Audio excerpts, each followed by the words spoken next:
থেকে উঠে নিয়েছি আমার ব্লগ বানানোর জন্য। আজকে ঘুম থেকে উঠে সকাল সকাল আমি কি করি তোমাদের সাথে শেয়ার করব। তো এই যে দেখো গাইস, আমি ব্রাশ নিয়ে নিয়েছি। সকালবেলা ব্রাশ করতে করতে আমার এই সুন্দর কিউট গাছগুলো দেখছি। তো এগুলো কি গাছ বলো তো? এগুলো হলো লঙ্কা গাছ। কে কে ঝাল খেতে ভালোবাসো বলে দাও। তো এই যে দেখো, আমি তো লঙ্কা খেতে খুবই ভালোবাসি, তাই আমি লঙ্কা গাছ লাগিয়ে নিয়েছি। আর এদিকে আমি দাঁত ব্রাশ করতে করতে আমার দাঁতগুলো দেখছি কতটুকু পরিষ্কার হয়েছে। তো আর এদিকে দেখছি আমার মামাম ঘুম থেকে উঠে চলে যাচ্ছে সোজা ওই যে পাশের বাড়ি একটা বাচ্চার সাথে খেলতে। ওরা এখনো ঘুম থেকে উঠেনি। তো মামাকে এই যে দেখো এখন টেনে দৌড়ে গিয়ে আমি টেনে নিয়ে আসছি। ও আসতে চাইছে না, বলে না আমি ওদেরকে দরজায় গিয়ে ঠেলে ডেকে উঠাবো। আমরা কি খায় দেয় কাজ নেই তোর? আর এই যে দেখো মমতা দিদির কলে জল চলে এসছে, টাইম কল। তো আমি মমতা দিদির কল দিয়ে জল বেরোলে আমি খুব ভালোবাসি খেতে। আর এই কলের জল দিয়ে আমি মুখ ধুতে চান করতে খুব ভালোবাসি, তাই আমি এখানে মুখ ধুই চান করি। আমার এইটাই ভালো লাগে। আমার বাথরুম আছে তবু আমি এটাতেই করি। তো এই যে দেখো আমার ইনি হলেন শাশুড়ি মা। ইনি হলেন শাশুড়ি মা। এই শাশুড়ি মা সকাল সকাল ঘুম থেকে উঠে ফুল গাছ লাগাচ্ছে। তো আর এদিকে আমি চান করে চলে আসছি আর এক গ্লাস জল খেয়ে নিচ্ছি। সকাল সকাল কে কে জল খাওয়া খালি পেটে বলো?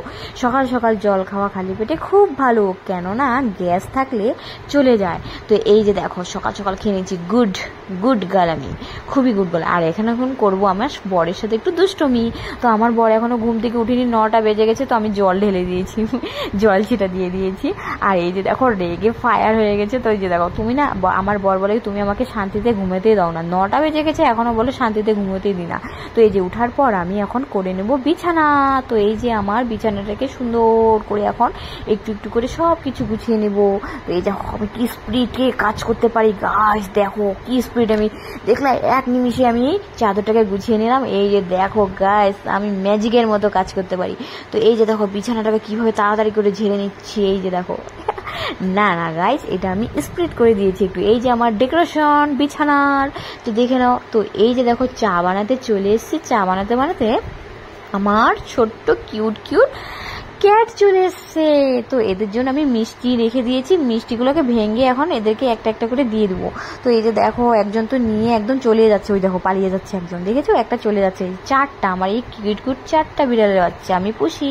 তো এই যে দেখো ওরা আমার কাছে আবার আসছে। আমি চা বানাচ্ছি এখানে আমি বরমশাই শাশুড়ির জন্য, আমার জন্য, আমার জায়ের জন্য। তো এই যে দেখো আমাদের চা রেডি। তো এখন আমি চাটা খেয়ে নিচ্ছি। তো রুটি আর এই যে সন্দেশ আর এই যে লাল চাটা দেখছো, এটা কার? এটা আমার জায়ের জন্য। তো ও দুধ চা খেতে ভালোবাসে না, তাই এই যে চা। আর এই চা দিয়ে টোস্ট খেতে চা লাগে না, দারুণ। তো এই খাওয়াটা তোমরা কে কে টোস্ট বলো? আমি তো টোস্টই বলি, এটাকে কি বলে আমি জানি না, ভালো করে আমি টোস্ট বলে দিয়েছি। তো এই যে দেখো রুটি দিয়ে এখন খাবো, টেস্ট করে দেখবো। তো উফ কি দারুণ, অসাধারণ। আর এই যে লক্ষ্মী পূজার নারকেলের সন্দেশ দিয়ে আমরা আজকের ব্লগটা শেষ করলাম এখানে।